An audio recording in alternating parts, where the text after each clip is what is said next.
Hello, everybody. Welcome to week 11 material. This week we are going to be covering a topic we only briefly touched upon in a very technical manner back in week 9, and that is going to be particle effects. Back in week 9, we had an extra video, or we likely do have we likely have an extra video, I should say, of us using the particle system generator here within Unity to create fireworks for our coin collecting scene.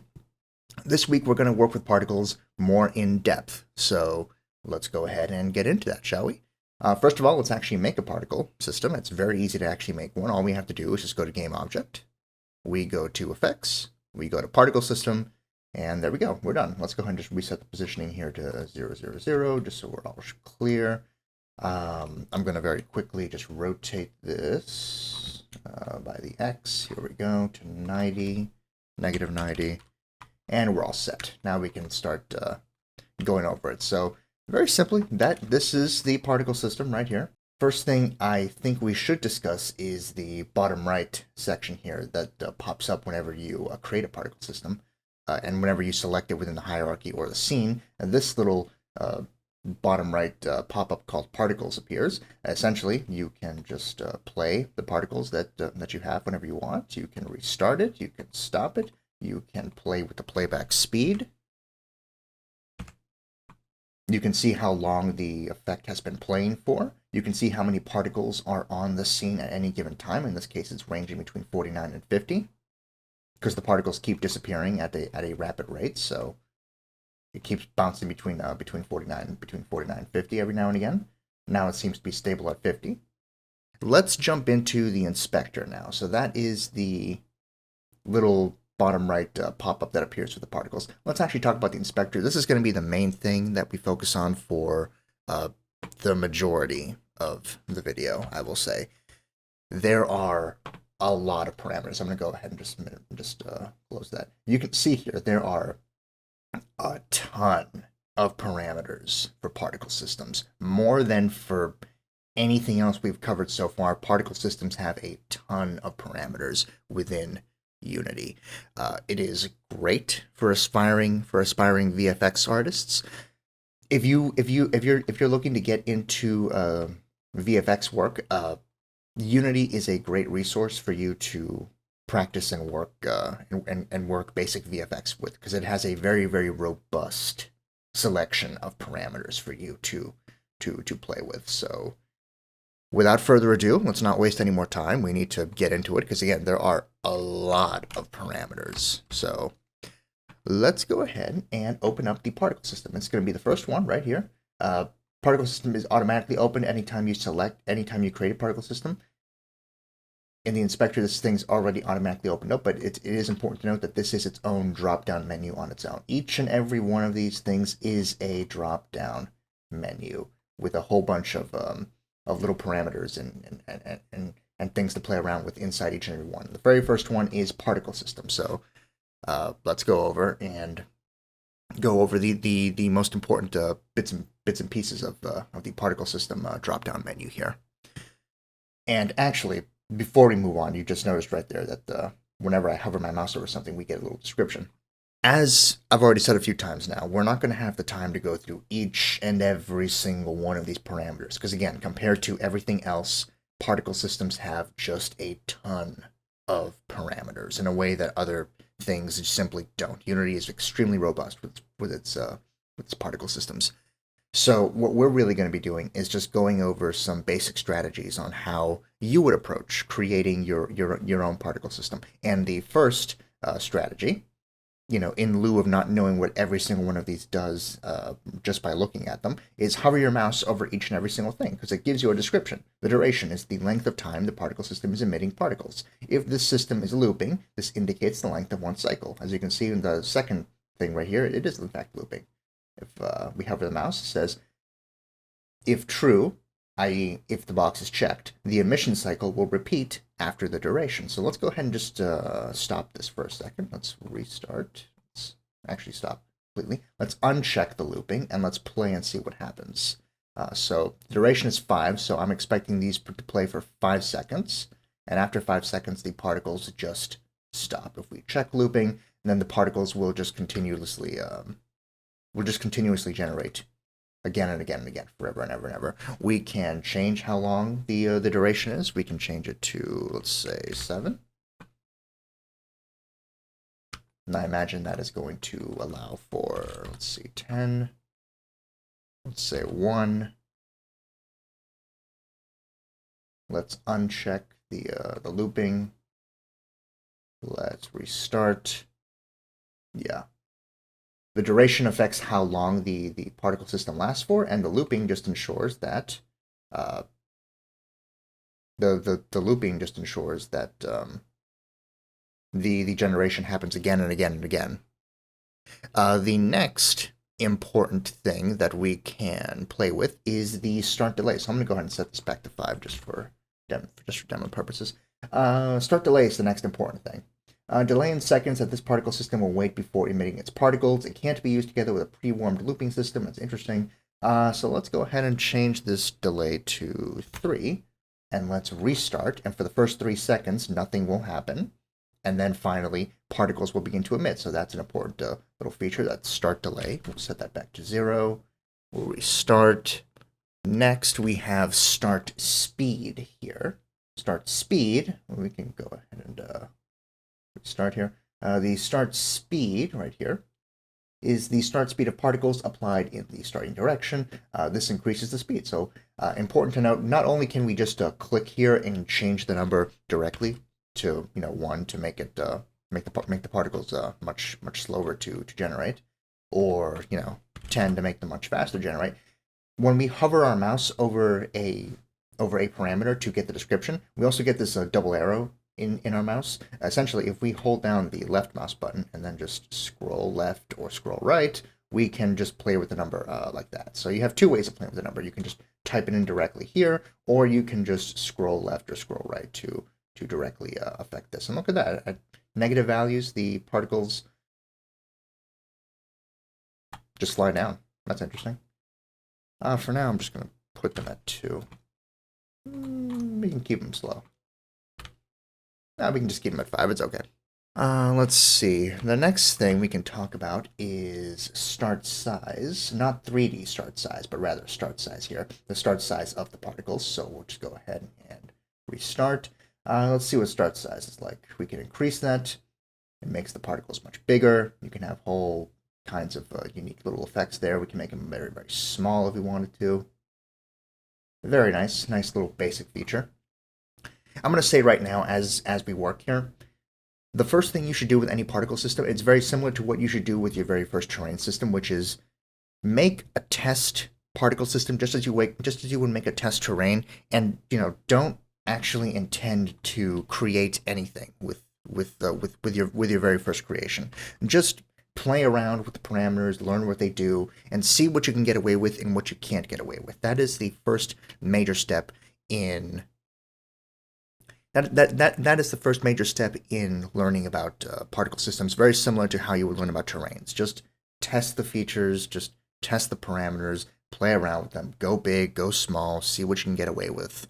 That would be the first major recommendation I have, aside from just hovering over to learn what each little system does, what each little parameter does. You want to make sure that you just create a particle system just to play with, just to with no intention of creating anything, just to see what you can get away with and what you can't get away with. Next 2 things we can go over is the start color. We can modify the color of our particle system here.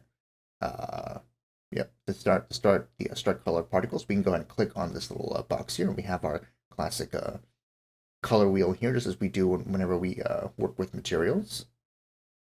So we can change them to green. We can make blue. We can make them darker blue. Stick with a lighter blue for now. That looks pretty good. And the thing after that is the gravity modifier. This one's pretty important too. This one adds gravity to our particles. So right now at 0, there is absolutely no gravity at all. The gravity has no effect on these particles. But let's say I up it to 0.5. And suddenly, if we zoom in closer, we can see particles are generating, and then they're immediately just falling. If we go for something lighter, like 0.2, that's pretty good. They fly up for a bit, and then they slowly start to make their way down. Let's go even lower than that. Let's go 0.1. That might be nice. Or maybe 0.15. That's interesting. Actually, you know what? I like, after seeing 0.1 and 0.5, 0.2 is pretty good. That gives us a sort of a loose beginnings of a of something like a fountain there, you know? The very loose beginnings of one, anyway. And actually, speaking of fountain, let's actually focus on making a sort of fountain-ish shape right now. So, in order to get the most out of your particle systems, it's important not just to play with the particles themselves that pop out. You want to play with the emitter as well. The emitter being this cone shape that we have here. We go to shape. We just go down to shape right here. We can see right now the default is a cone shape. But let's see what happens if I change it to a hemisphere shape. A hemisphere shape is this little, a sphere shape, I should say, is this, is a big old sphere, and the particles just, explode off in every single direction here. A hemisphere, I believe, is just a semicircle, so the particles explode off in all directions that the hemisphere actually exists in. In this case, they're still going down because there's gravity still applied here, but if I had no gravity applied, the particles are just going to be exploding off in the semicircle directions that we see here. So that's nice. Let's go back and add the 0.2 modifier again, and let's see what other shapes we have. We have a donut. That's interesting. We have a box. That's pretty interesting. Look at that. We have a mesh. We can use a mesh as an emission. I'm not going to test that right now today, but that's interesting that you could use just a mesh shape for that. Sprites, circles, edges. We'll stick with the cone. We'll stick with the cone for demonstration purposes, but you have a lot of options here in terms of what kind of emitter you want for your particles. When you have your cone selected, when you have any of these selected, you have a whole bunch of little options here to affect the shape and size of the emitter. You can have the radius and radius thickness for a sphere. We're going to stick with the cone for demo purposes, and with the cone, we have this, let's go back down, we have this angle here, which, let's see, we can probably make it a little bit more thin like that. And we have this radius here, which we can probably stand to make smaller. Or we can make it bigger if we wanted to. But for our purposes, for this loose, fountain shape, it probably helps is if we make it thinner like that. Maybe 0.49, maybe 0.4, something like that. That's not bad. For a start, anyway. For demo purposes, anyway. Now, we skipped over emission when we jumped down the shape to play with the shape of the cone here. We skipped over emission, so let's go ahead and open up the emission menu here. And we see we have a very important parameter here called rate over time. So let's test it and see what this is like. We just hover over, we can see it's the number of particles that are emitted per second. Right now it's 10 per second, but let's say it was 1 per second. Or let's say it was, I don't know, 30. Pretty good. Or what about 50? Not bad. So this controls the amount of particles that are emitted per second. As you can see now, the total number of particles in our Unity scene based on this particle system is now 250. Something else we should probably cover.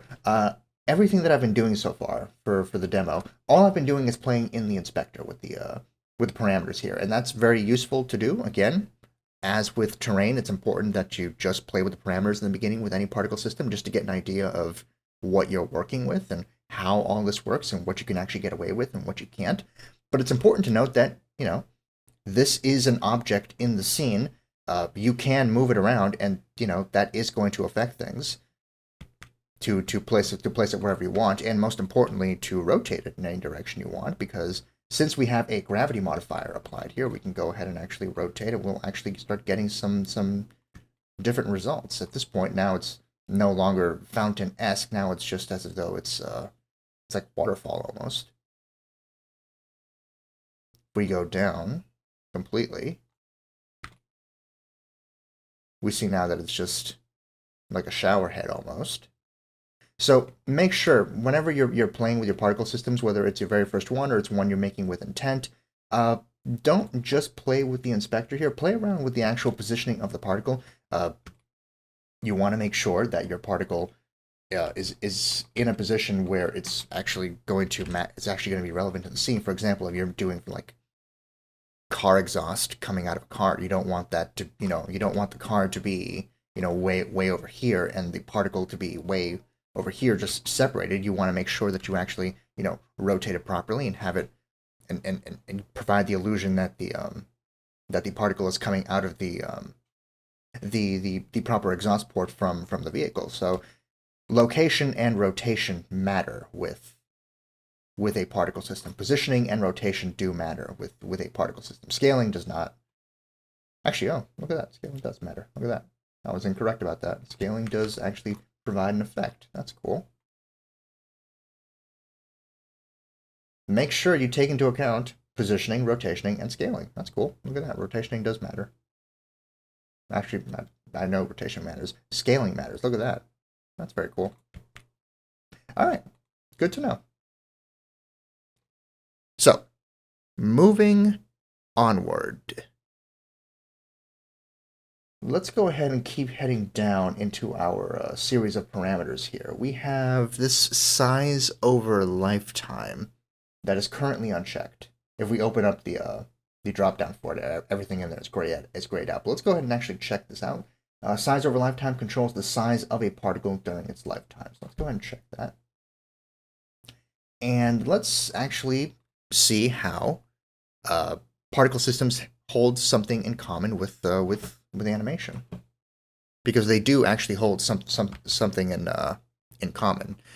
If we select this little graph here, so let's keep playing. If we select this little graph here for the size over lifetime that directly controls it, we can see this is basically just an animation curve, and in fact, it works just like an animation curve in Unity, with the difference being that we already have some presets working here. So since we have size over lifetime checked, the default is that the particles, it's very difficult to tell, but the particles are starting off small here as they're generating, and they're ending big. But we can change that. We can make it constant here so that the particles start and die as, big. We can make it so that the particles start big and die small. We can make it so that they start big, die small, but there's a little bit of a slow out as they get smaller and smaller, which maybe you want. We can also directly edit this graph ourselves. We can select these 2 points, that every single preset has 2 points. We can select these 2 points, and we can just, move them up and down ourselves. You can also move them left to right, but I would recommend just keeping the points where they are. So you can move them up and down to directly affect them if you want to. So they start small and only get a little bit bigger here. You can also right-click at any point in this curve or in this line, and just click Add Key. And once you add a key, it operates exactly the same as it does in the Unity animation curves. So I'm going to go ahead and right-click. I'm going to say Broken, so I can control both the. So I can control these independently here and just do something with it. So let's see. I'm going to push this down. I'm going to push this all the way up. And I'm going to create sort of a bell curve here so that the particles start small, get big, and then die small. So the particles start small, they get big in the middle, and then they die small. That's interesting. I can add more points. You don't have to be limited to just 2 or 3. You can add as many as you want. And we can go from a bell to more of an M here. So the particle starts small, gets big, goes small, gets big again, and then dies small. That's interesting. Again, depending on whatever your needs are, you can play around with this curve here, however you would like. Next, let's touch on let's go over another one of these. What else would be important to know right off the bat? Oh, color over lifetime. That one could be useful. So let's go ahead and go to color over lifetime. Um, if you're working with color over lifetime, I would recommend that your start color be left to white. If you intend on having a sort of gradient effect with your particle colors, as opposed to as opposed to just a solid color. Again, depending on your needs, you may want a solid color, you may want a color over lifetime. Let's go ahead and check color over lifetime here, and let's actually see what we got in here. This is a gradient editor, as I mentioned. This is color over lifetime is essentially just gradients. So let's go ahead and do something where let's select color 1 here, and let's make it so that we start off at like red, like that. That's interesting. And we have it end at, I don't know. Create something real weird here. Have it end at a darker blue like that. Look at that. That's kind of interesting. So this color over lifetime gradient editor here, we can control two things: the color, and if we click down here, we can add more colors. And you're not just limited to two. If you click down here, you can add more colors. I'm gonna delete some of these because I don't want that many colors. But you can add more colors down here if you wanted to. For example, I could make it green in the middle, so it starts red, goes green, then ends blue. That's kind of weird and interesting. Up here we have more arrows. These control the alpha of the particles. How visible they are in the scene. So, right now the two are set at 255, so they're opaque and solid and visible the entire time. But maybe we want something where we start off, barely visible, and then it ends completely visible. So the red, can barely be seen, and then it steps up to green a little bit, and then finally by the time we get to blue, it's a solid color. Maybe you want something like that. You can also add more alpha arrows up here if you want to. So we can start with we can start with red. We can go completely disappear for green if we wanted to, and you know do some weird stuff with the alpha up here if we wanted to. You can also delete all but one of these arrows for both the alpha and the color if you wanted just a solid color. But if you wanted just a solid color, then you know it's better to just work with the start color up here. But it is an option if you wanted to do something with that. So that's nice. Let's see. What else can we work with? Well, in the extra video regarding the firework particles, we can make trails for all our particles here that we're generating. Well, looks interesting. It looks better if you have less particles exploding out as opposed to so many here. The rate over time is probably something that needs to be changed to more properly see the trails in action. Every single particle now has a trail associated with it, which is interesting. Again, for fireworks, the trails work pretty well, but we're not going to work with them now since that extra video does cover how the trails work. So I would recommend you take a look at that for trails. So I'm going to turn that off for now. There's also, what else do we work with for that fireworks video? We worked with collision here as well. Well, as we covered in the fireworks particle video, you can manipulate this so that these particles actually interact with the collider of the plane. Now that's something that's covered in that particular extra video. So for now, I'm just going to turn the collision off. I think the next big thing that we can look at right now actually is the renderer. So let me go ahead and select the particle system again so it keeps playing. You can control when the particle system plays and doesn't. As long as you deselect it and the particle system won't play, and if you select it, then you will be able to play it even before you actually go into game mode. In game mode, you can see the particle play without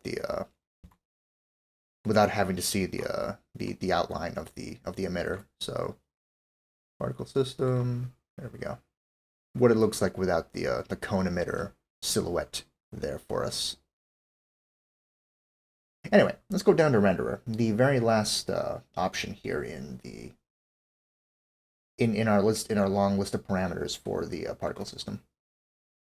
Right now, the render mode is default set to billboard. What billboard means is that each and every single one of these particles, and it's going to actually be better if I have less particles here, so I'm going to go ahead and set the rate over lifetime to just 5. And I'm going to turn off the color over lifetime and the size over lifetime. I'm going to keep it just consistent here, and I don't actually need this plane anymore. I'm going to keep it consistent just so we can have a better view of how this all is. And I'm going to probably shorten the lifetime a little bit here. I just want to give us a better view of how all this works. So in the renderer, the default render mode is billboard. So each and every single one of these particles that are appearing act as a polygon plane. And these polygon planes are designed to always face you, the player. It's difficult to tell when they are actually particles right now, but we can change this to other kinds of render modes. So we can have stretched billboards. We can have horizontal billboards, where they're just planes that don't face you. This becomes more clear what the particles actually are with horizontal billboard. We can also have a vertical billboard again. More obvious how these particles work when you have things like vertical billboard here to see. Polygon planes that always face you. We can also have meshes. We can literally just pick meshes here and use those as and use those as the particles. Right now, it's difficult to tell that they are in fact meshes because the material for this particular mesh, which is a cube, which is the default cube, is just the particle system itself. That is the material. But if we well, let's actually see what materials we already have available. This is the lecture scene from week 3, by the way, so this should have, the teddy bear materials as well as all the materials for all the stuff that we brought in from the asset store. So I'm just going to use a basic, let's just use blue here. And we can see now that we have these cubes that always face us. That is the particle now. It's going to be more clear by rate over time is just 1. There we go. That this particle system is just cubes. It's just an actual cube mesh with a material of my own choosing here. But we can change this mesh to other things too. So let's actually see what we have here. Like I said, this is the week 3 scene, so we have, cars. We can make the mesh. We can make it cars. We can make it teddy bear, which is probably the better option because it's better when this low poly teddy bear faces you. So let's go ahead and increase, I don't know, the rate over time to 10 again. Let's go to duration of 5. Let's go to start speed of 5. That's kind of fun. The next parameter that we can probably, the next dropdown we can probably play with is that's more useful when you're creating particles based off of meshes as opposed to just the default particles. There should be something around here called rotation over lifetime. Here it is, rotation over lifetime. Let's go ahead and click that, and let's really up it up to like 360. And now we have a little situation here with the bears, but they're all just spinning off wildly. That's fun. Let's go ahead and change the bears to some other mesh here. Let's see. What do we have? We have wings. That's weird. Look at that. Wow. So yes, the particle system gives you a lot of power. Not only are you're not limited to just creating particles with the default particles. You can make any kind of system you want with any mesh that you want. The particle system in Unity is very, very powerful. The best way to work with particle systems is just to experiment for yourself. Again, similar to when you first work with the when you first work with in-engine terrain.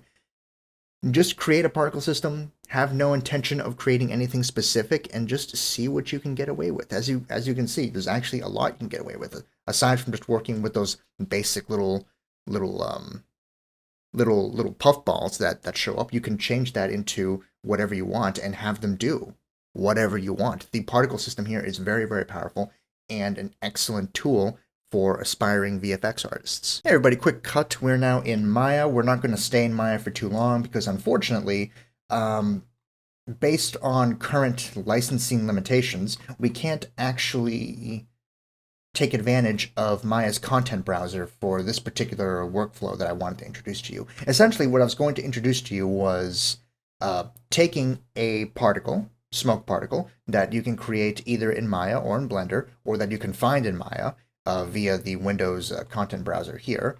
Under the smoke folder here, you can find a little puffball here that would have been useful for us. Essentially what I was going to do, I was going to take this little puff of smoke, which we can render just to see what it actually looks like. This is not actually this big ball here. If we render the frame, you can see it's actually this little puff explosion of smoke there that would have been nice to have in Unity. What I was going to do is I was going to batch render a specific series of frames, specifically 15 or 16 frames, between 14 and 16 frames. I was going to batch render out of this effect here. I was going to put that into Photoshop, and I was going to line them up to create a texture sheet. Now, unfortunately, based on how the licensing for Maya and Arnold works, I can't actually do that because whenever I try to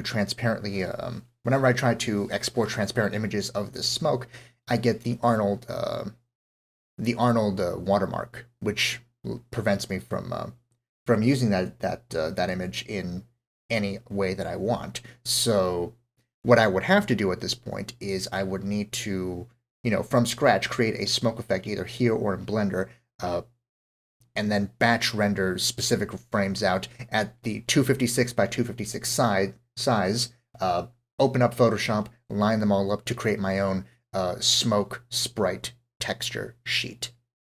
Unfortunately, unable to do that due to limitations of the Arnold licensing at this current point in time. So I am going to put up some external videos that will help you do that process if you are interested in creating your own smoke effects and creating your own sprite texture sheet. But for the purposes of our demo, I'm just going to find a smoke texture sheet online, and we're going to use that. So here's another quick cut. All right, quick cut. We are now back in Unity. I went ahead and found a smoke texture sheet, sprite texture sheet. I'm going to go ahead and make it available for you in the Moodle, but for now, for our demo here, let's go ahead and just right click. Let's import new asset. Here is my texture sheet. There it is. 15 frames of it. Essentially, what I was describing, someone created smoke. I believe they created it in Maya, possibly Blender. Actually, I think they did create it in Blender. They created it in Blender. They batch rendered 15 frames, 15 specific frames out of there. At 256 by 256, they put it into Photoshop, side by side, transparency, and they made that a texture sheet. So again, external videos will show you how to do that process. I wanted to show you that process briefly, but unfortunately, we're not in that position. While I have this, actually no, before I play around with the inspector of the text sheet, let's go ahead and just create a material. So let's right-click, create. Let's make a material. I'm going to call it the smoke underscore MAT, or SMIC. Let's rename that. Smoke. There we go. All right, let's lock it in the inspector real quick. All we're going to do is just going to place the texture sheet here as the albedo, as the base color. It's not really going to work in this current form, but we're going to play around with this in a little bit. For now, you'll notice I already created a new particle effect. It is a smoke particle effect, nothing to it. Unlock the inspector so I can see the particle effect inspector here. Didn't do anything with this new particle effect. I just named it My Smoke, which by the way changes the particle effect menu here to the My Smoke menu. So whatever you call your particle effect here in the hierarchy affects what it's called here for this particular drop-down menu. Anyway, let's go ahead and go to the renderer. And in the renderer, we're already in Billboard. Let's go ahead and change this material to my smoke material, which is right there. So in its current form, as we were saying, it is not that useful. It's just a plane with all of the with all the states of the animation here. They're not playing consecutively, they're just there as a picture. So that's not good. Let's go ahead and go through the steps that we need to go through to ensure that this actually plays as intended. So first of all, let's go into our texture here. Let's go into its inspector settings. In the texture inspector settings for the smoke texture sheet, we are going to change the texture type to sprite 2D and UI. Next, we're going to jump into the material here. Let's go ahead and save that. You can already see that's starting to make a difference, but not enough of a difference. Next, we're going to go here into the material inspector, and we're going to change the, what do I want to change? The rendering mode here from opaque to, well, if we go to cutout, that's getting there, but let's go to fade, and that's more accurate to the actual smoke effect that was created. So cutout is good, but it's, you know, too, it's not good enough. Fade, on the other hand, actually gives us the that smoky effect that was originally created in Blender for this particle effect.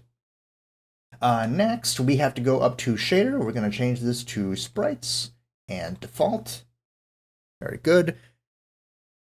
Next, we can jump over to the particle system itself. So we can go ahead and alter things like the color of the smoke here in the smoke material now, but we'll get back to that in a second. Let's actually go ahead and select the particle system because it's still not done. It looks a little better, but it's still just all 15 frames, just, you know, side by side, not animating in any way. So I'm actually going to slow down the speed a little bit. The duration 3.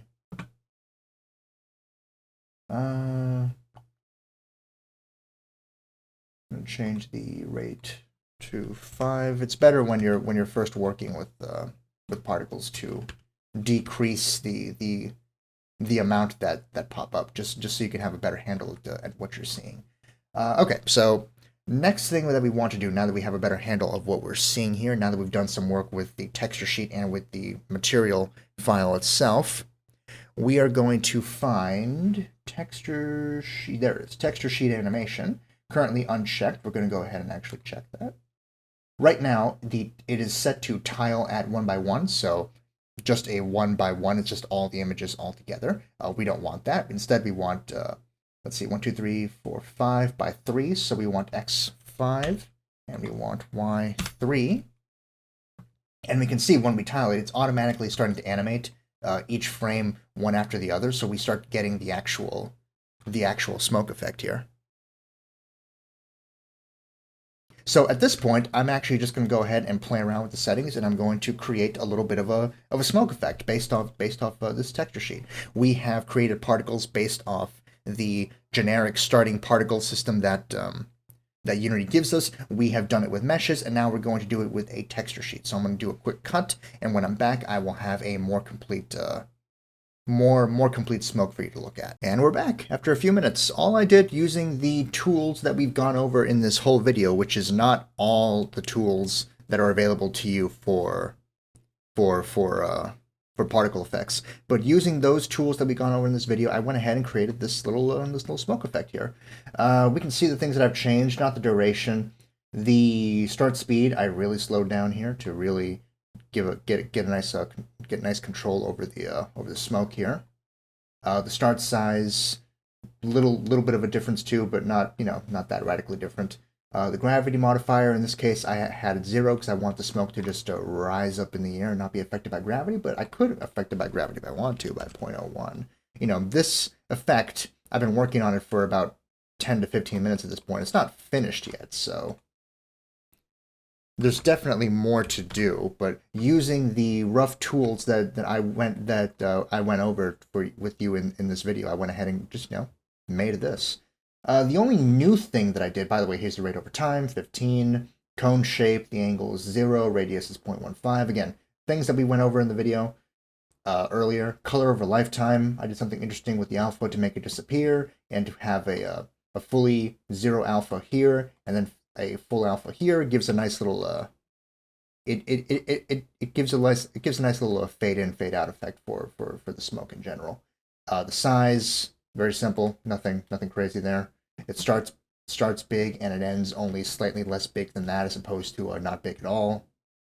The only new thing that I actually opened up here and worked with that I didn't show you over the course of the video is the noise. The noise roughs the particle system up a bit, and it actually allows it to have some sway. So you may be noticing that that the smoke is kind of swaying from side to side, ever so subtly. It's kind of sort of swaying from side to side. It becomes more obvious if I made this a longer trail, but it is swaying from side to side, and that is thanks to the noise here. I just played around with the strength, the frequency, and the scroll speed. That's it. Those are the only three settings I played around with for noise. It allows just a nice swaying effect for the particle system. It's the only new thing I added. Below, collision, I played around with collision a little bit by having a little roof, but ultimately I didn't like it, so I, turned that off. Texture sheen animation we went over previously. We can actually zoom in. We can see that the smoke is in fact animating as it's supposed to. So that's great. And the renderer here, Billboard, again, just wanted to create a basic particle system to show you, with not that much time and not that much knowledge of all of the of all the parameters, you can make something that looks pretty decent relatively quickly. And just like with anything else in the hierarchy, once you have your particle system completed, I'm going to make it a prefab, so I don't have to keep making it again and again and again. And I'm going to go ahead and delete that one because I have my smoke here. And let's actually open up another scene here. Or actually, let's just go ahead and test out by just placing this where it goes, and we can see that the smoke is exactly as intended. So let's go ahead and open up another scene here just to wrap this up. Let's go into my interactive scene from previous weeks that I've been working on.